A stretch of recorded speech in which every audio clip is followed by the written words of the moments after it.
उसमें हम नेबरहुड उसका लेंगे। आप नेबरहुड आपने पढ़ाई होगा रियल एनालिसिस के अंदर, तो वो उसके अंदर मैं नेबरहुड लेकर चल रहा हूँ +-5 का। जो कट ऑफ आपकी वेरी करेगी वो +-5। सो हेलो एवरीवन, कैसे हो आप सब? आई होप आप सब अच्छे हो गए। It's me Himanshu and welcome to the in classes. तो जनाब, जैसे कि अपना DSSB TGT मैथमेटिक्स का पेपर हो चुका है, तो काफी ज्यादा बच्चों के सवाल थे कि भैया अपना एक्सपीरियंस शेयर करो, अपनी कट ऑफ का क्या आइडिया है वो शेयर करो, और क्या नॉर्मलाइजेशन होगा। तो बहुत सारे सवाल थे। इस वीडियो के अंदर हम सारे उन सवालों का मैं अच्छे तरीके से आपको बताने वाला हूँ कि क्या क्या चीजें होंगी और कैसे कैसे चीजें हुई हैं। मैं अपना एक्सपीरियंस भी शेयर करूंगा, कट ऑफ के बारे में डिस्कशन होगा, नॉर्मलाइजेशन कैसे होगा, कितना होगा, उस चीज के ऊपर भी हम बात करेंगे। तो चलिए सबसे पहले स्टार्ट करते हैं मैं अपने एक्सपीरियंस के साथ कि मेरा पेपर के साथ क्या एक्सपीरियंस रहा और क्या क्या चीजें हुई और कैसे मैंने पेपर को डील करा, क्या चीजें हुई और कितना एक्सपेक्टेड स्कोर बच्चों का बनना है, मेरा बनना है, और बहुत सारी बातें करते हैं। चलो स्टार्ट। तो चलिए सबसे पहले मैं अपने एक्सपीरियंस के साथ इस वीडियो को आगे बढ़ाता हूँ। तो मेरे एक्सपीरियंस के अंदर जैसे कि पेपर देने के लिए गए थे बच्चे सभी लोग, और मैं भी गया हुआ था। तो पेपर एक्सपीरियंस के अकॉर्डिंग चीजें मुझे ऐसी लगी कि पेपर के अंदर कुछ क्वेश्चन जो थे वो वेरी इजी थे, और वो विद इन 5 सेकेंड, 10 सेकेंड या 15 सेकेंड, 20 सेकेंड मैक्सिमम जो बच्चे पढ़ने वाले थे उन्होंने उतनी देर में कराया। और वो चीजें मेरे साथ ही हुई थी कि कुछ क्वेश्चन, तो सब्जेक्ट की बात कर रहा हूँ फिलहाल, मैं जनरल पेपर की अभी डिस्कशन करेंगे। सब्जेक्ट के अंदर कुछ क्वेश्चन ऐसे थे जो विद इन सेकेंड हो रहे थे, 5 सेकेंड, 10 सेकेंड, 15 सेकेंड, 20 सेकेंड। जो हमारे ग्रुप थ्योरी वगैरह के कुछ क्वेश्चन होते हैं वो उस तरीके से हो रहे थे वहां पर।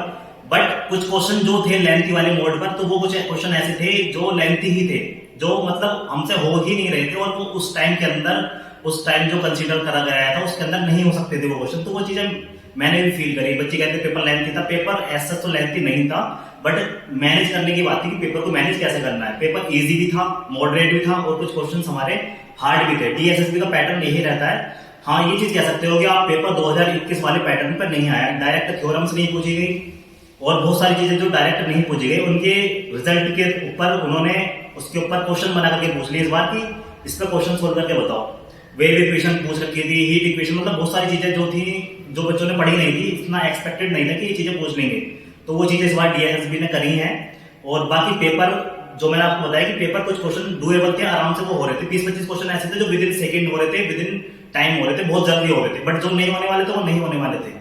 तो ये था मेरा एक्सपीरियंस। और बाकी सब जिस भी बच्चे से मेरी बात हुई है, जो भी बहुत सारे क्रीम बच्चे हैं जो मेरे कॉन्टेक्ट में हैं, उनसे मेरी बात हुई है, तो उन्होंने भी यही चीजें बताई है कि पेपर के अंदर उनका भी सेम ही चीजें रही हैं इस तरीके से कि पेपर के अंदर वो भी इतनी ही चीजें कर पा रहे थे। बट कुछ बच्चे ऐसे भी थे जो नेट वाले थे, उनसे भी मेरी बात हुई कि उनका स्कोर क्या रहा, क्या उन्होंने कैसे अटेम्प्ट करा।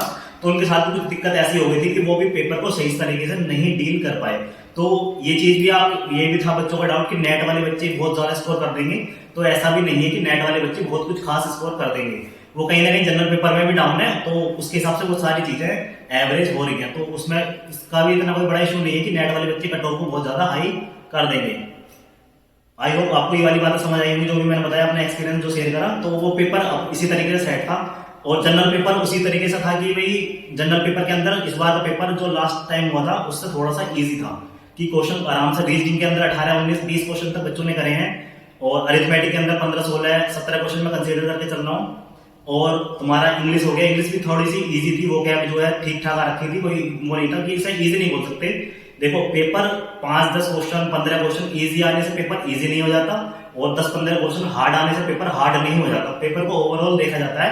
कुछ बच्चे ऐसे होते हैं कि जो 10 क्वेश्चन इजी देके बोल दे पेपर इजी आ रहा है, बट ऐसा नहीं था। मैंने बहुत सारी शिफ्ट एनालाइज ऑलमोस्ट कर ली है, तो उसके अकॉर्डिंग मैं आपको चीजें बता पा रहा हूँ। और उधर हिंदी के अंदर, हाँ, हिंदी हमारी थोड़ी सी इजी थी, 18, 19, 20 क्वेश्चन तक बच्चों के ठीक हो जाएंगे, वो कोई बड़ी डील नहीं है।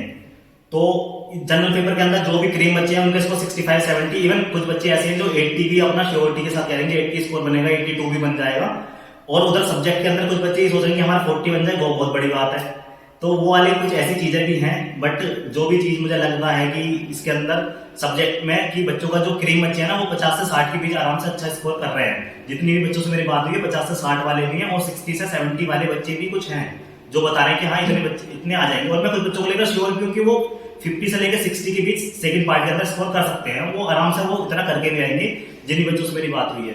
तो बाकी देखो, कहने के लिए तो बहुत सारे बच्चे बोल रहे हैं कि हमने 80 अटेम्प्ट करे हैं, 90 अटेम्प्ट करे हैं। मैंने पोल भी डाला था, जैसा आपकी स्क्रीन पे भी कुछ रिजल्ट दिख रहे होंगे पोल के, ये वाले तो पोल पे आप बहुत सारे बच्चे होते हैं, उसमें हम सब्जेक्ट के अंदर 90 क्वेश्चन हमारे ठीक है, 90 का मतलब दावा कर रहे हैं कितने सही हो सकते हैं, तो वो उस चीज का कोई सेंस नहीं बनता। मैं उस चीज को नहीं मानता कि 90 क्वेश्चन कोई सब्जेक्ट के अंदर ठीक करके आ सकता है, चाहे वो कितना भी बड़ा इंटेलिजेंट है, चाहे कितना भी कुछ भी चीज है, वो इतना नहीं कर सकती वो चीजें। तो वही है कि अब एक डिसेंट स्कोर जो बनेगा उसके अंदर वो 50 से लेकर 60 के बीच, या फिर कुछ बच्चे होंगे जो एक्स्ट्रा ऑर्डिनरी होंगे, मैं उन्हें काउंटर करके चल रहा हूँ कि वो 60 से 70 या 75 तक मैक्सिमम इतना स्कोर करके आ रहे होंगे, बट इससे ज्यादा नहीं हो सकता। भाई आपने पेपर देखा है, मैंने पेपर देखा है, मैंने खुद पेपर को बैठ कर फील करा है 2 घंटे, तो वो सारी चीजें हैं। अब एक चीज ये भी थी, बच्चे बोल रहे थे कि हमारे भैया क्वेश्चन याद नहीं हुए, हमने कौन सा टिक कर गया है, क्या करा है, तो वो चीज देखो थोड़ा सा है, ये एक ह्यूमन नेचर है कि भाई इतना सारी चीजें याद नहीं रह सकती, आंसर की भी कुछ दिनों के बाद आई है, अगर 1-2 दिन बाद आ जाती तो शायद वो चीजें होती। बट फिर भी जो बच्चों का डाटा मिला है मुझे टेलीग्राम के थ्रू या पर्सनल मैंने बहुत से बच्चों से बात करी है, तो उसके अकॉर्डिंग मैंने कोई कट ऑफ डिसाइड करी है, तो वो मैं आपको बताने वाला हूँ। तो बच्चों से काफी बात हुई, कोई 70 अटेम्प्ट करके आया है, कोई 75 अटेम्प्ट करे हैं किसी ने, और किसी ने 80 भी अटेम्प्ट करे हैं, और किसी बच्चे ने 100 भी अटेम्प्ट करे हैं, क्योंकि देखो अटेम्प्ट से कुछ नहीं होता, कि आपके रियल में एक्चुअल में नंबर कितने बनेंगे वो मैटर करेगा। ये नहीं करता कि आपने 200 अटेम्प्ट कर दिए तो आपके 200 मार्क्स आ जाएंगे। कहने के लिए बहुत सारे बच्चों ने बता दिया कि मेरे 90 हैं सब्जेक्ट के अंदर, तो ये मतलब सेंस है इस बात का कि 90 क्वेश्चन सब्जेक्ट के अंदर उस पेपर के अंदर ला सकते हैं?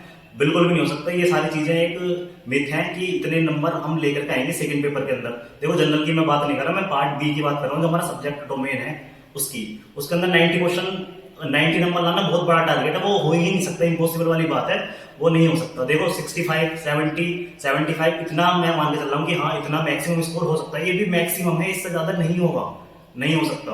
उस टाइम पे पेपर सोल्व करते हैं ना तो एक अलग ही प्रेशर होता है, वहां आती हुई चीजें भी नहीं होती। अभी जैसे मैंने आंसर की देखी तो मैंने खुद एक ऐसा क्वेश्चन देखा जहां मैं वहां अरिथमेटिक के अंदर एक क्वेश्चन था, वहां मैंने उसे 3 मिनट दे दिए थे, बट वो नहीं हुआ, जब भी उस प्रेशर के अंदर वहां पर डील नहीं कर पाया मैं उस चीज को। बट जब मैंने घर आके देखा तो वो question with in 5 second 10 second के अंदर आराम से देखते ही हो गया था। तो ये ऐसी चीजें भी आप सभी के साथ में नॉर्मली हुई होंगी, तो वो सारी चीजें सभी के साथ होती हैं, कोई भी हो वो सब चीजें हो जाती हैं।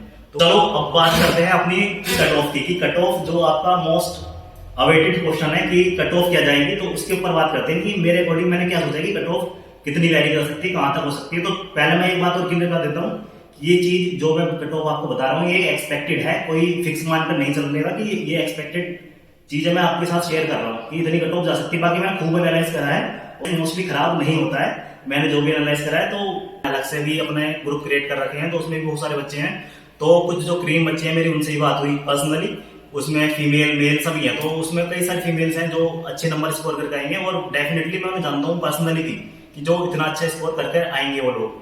मेल्स के अंदर भी बहुत सारे लोग हैं जिनका अच्छा खासा स्कोर क्रिएट होगा, वो बहुत अच्छा करके आए हैं उन चीजों को।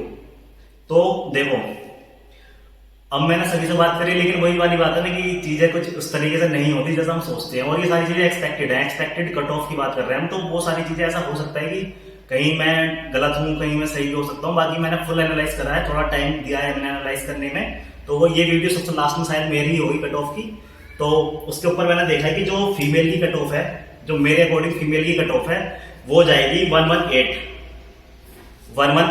जिसमें हम नेबरहुड उसका लेंगे। अब नेबरहुड आपने पढ़ाई होगा रियल एनालिसिस के अंदर, तो वो उसके अंदर मैं नेबरहुड लेकर चल रहा हूँ +-5 का। जो कट ऑफ आपकी वेरी करेगी वो +-5 118 की समथिंग जनरल कैटेगरी की फीमेल की इतनी कट ऑफ जाएगी। और ओबीसी कट ऑफ जो रहेगी आप एक बार स्क्रीन पर देख लेना, ये सारी कट ऑफ आप मैंने थोड़ी थोड़ी लगा दी है, आप स्क्रीन पर देख सकते हो।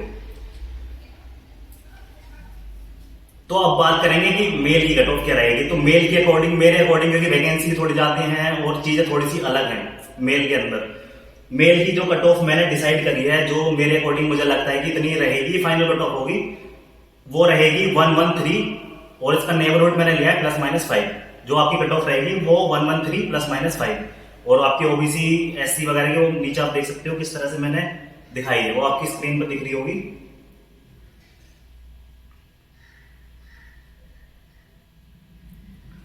तो मेरे अकॉर्डिंग ये वाली कट ऑफ रहने वाली है। अब आप भी अपना सजेशन दे सकते हो कि क्या मैंने सही एनालाइज करा है। मैंने वैसे काफी ज्यादा बच्चों से बात करी है, बहुत सारे लोगों से बात करी है, और कुछ क्रीम बच्चों से बात करी है, कुछ मैंने एवरेज बच्चों से बात करी है, और कुछ अच्छे बच्चों से बात करी है। वो तो बहुत सारी चीजें मैंने एनालाइज करने के बाद ये चीजें डिसाइड करेंगे कट ऑफ यहाँ पर आपकी रह सकती है। बाकी देखते हैं, वो बाकी तो ये एक्सपेक्टेड ही है सारी चीजें, बाकी तो रिजल्ट बताएगा कि क्या करना है क्या नहीं करना। बाकी एक चीज मैं और लास्ट में बोलना चाहूंगा कि जो भी बच्चे सोच रहे हैं कि उनका 100 क्वेश्चन है किसी के सही, उन्हें लग रहा है कि 100 हमारे सही होंगे और 105 सही होंगे जनरल कैटेगरी के अंदर, तो मैं उन्हें कोई वैसे खास में कोई होप नहीं देना चाहता कि इतने वो होने पर उनका सिलेक्शन हो जाएगा। बट मैं उनसे यही बोलूँगी भाई अपना आगे देखो, आगे की प्रिपरेशन करो, आगे भी वैकेंसी खड़ी है हमारे पास, केवीएस, एनवीएस और बहुत सारी यूपीआईटी ग्रेड, ईएमएस वगैरह की काफी सारी वैकेंसी है, तो आप उन पर वर्क करो, अच्छे तरीके से वर्क करो, इस चीज को आप मूव ऑन हो इस चीज से और आगे बढ़ो। तो यही था सारा इस वीडियो में। हाँ, और लास्ट में बात करेंगे नॉर्मलाइजेशन की, क्योंकि कुछ शिफ्ट के बच्चे बता रहे थे बहुत हार्ड है, बहुत ईजी है, और वैसे देखो मैंने जो एनालाइज करा है, मुझे जो बात पता चली है वो 13 नवंबर की जो 4th शिफ्ट है वो थोड़ा सा ईजी हम कंसिडर करके चल रहे हैं, क्योंकि उसमें मैंने मोस्टली जिस बच्चे से बात करी है ना, जितने बच्चों से मेरी बात हुई है, उसमें जनरल पेपर में उनका स्कोर 80-82 जा रहा है, और सब्जेक्ट में उनका स्कोर 60 और 70 के भी जा रहा है, या मतलब 55 से अबव ही है उनका स्कोर, जो भी मतलब मेरे बच्चे कॉन्टेक्ट में है, मैं उनकी बात बता रहा हूँ। बाकी देखते हैं आप क्या होता है, क्या रियलिटी रहती है। बाकी कट ऑफ मैंने बहुत सोच समझ के डिसाइड करी है ये। और तो नॉर्मलाइजेशन का मैं बता देता हूँ कि नॉर्मलाइजेशन में डीएसएसबी के अंदर कुछ फिक्स फॉर्मूले हैं, उसकी बेसिस पे आपका नॉर्मलाइजेशन होता है। तो अभी देखो नॉर्मलाइजेशन पिछली बार तो 10-10, 12-12 नंबर तक भी बढ़े थे, लेकिन इस बार मुझे नहीं लगता कि इतना ज्यादा खास कुछ नॉर्मलाइजेशन होगा।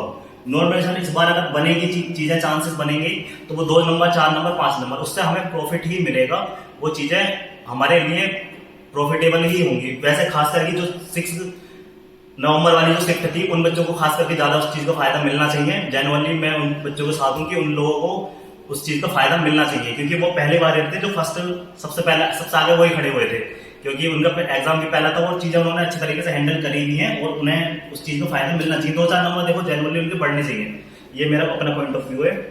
तो बस इस वीडियो में बस इतना ही था। और अगर आप चैनल पर नए आए हो तो बाकी देखते हैं केवीएस, एनवीएस की बाकी सारी अपडेट अब से आगे को इस चैनल पर कंटिन्यू रहेंगी। और अगर आपका फिर भी कोई डाउट है या किसी भी तरह के कोई नोट्स वगैरह से रिलेटेड, तो आपके स्क्रीन पर या इस वीडियो के सेक्शन में, नीचे कमेंट सेक्शन में, और जो बायो में लिंक मिल जाएगा मेरे कॉन्टेक्ट्स का, तो ये आपकी स्क्रीन पर भी लिंक हो रहा होगा, तो आप उसके थ्रू मुझसे कॉन्टेक्ट कर सकते हो, या फिर किसी भी चीज में आपको कोई डाउट है तो आप जुड़ सकते हो हमारे चैनल से। और thanks for watching this video. अगर चैनल पर नए आए हो तो सब्सक्राइब कर देना, लाइक कर देना और शेयर कर देना अगर आपको वीडियो पसंद आई हो। So thank you.